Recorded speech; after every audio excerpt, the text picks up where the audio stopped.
drive down Plymouth Street. When we went through, we were able to drive down Plymouth Street, and we saw how high the water is at a theater, and a few landmarks like that.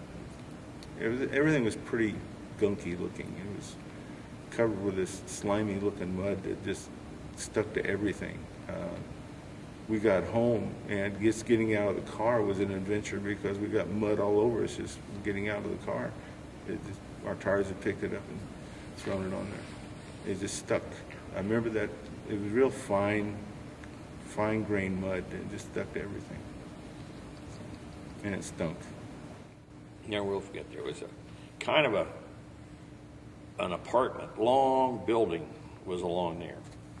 And that thing was in the middle of Garden Highway. It floated it up and set it down in the middle of the road. And you had to drive around it to get around it. 50-gallon barrels of oil. They'll float. Because their oil's lighter than water. And they float. Propane tanks float. Fuel tanks will roll over and all the fuel runs out of them.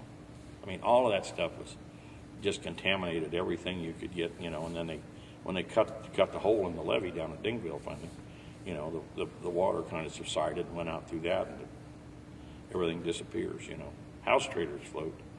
On that levee, all the way along there was water on both sides. The bypass was full, and the dry side was Sutter County. There was animals, there was chickens, there was dogs, there was rabbits, you name it.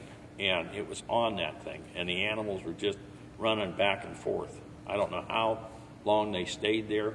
They were there when we went down, and I'll tell you the story that there was 2 big German police dogs, and they were chasing rabbits.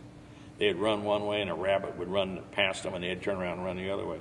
When we came back, it had to be 2.5 hours later. Those dogs were so tired that they couldn't move. This rabbit come along and ran into one of them and just flipped over the top of him. And all he could do was pick up his head and look at him. He didn't have the energy to get up, to move, or anything else. The trees were full of pheasants and chickens. And it was high ground. I never seen my father at the house. I wanted to see him. I went to the barn or I went to the field. He was determined that it was going to be redone. And that's really what I believe it killed him. It blew his heart out trying to rebuild. I was so small that I didn't realize really the massivity of the damage done in the whole works. I realized that it destroyed our family because we were doing fairly good. And all of a sudden we're back to scrounging for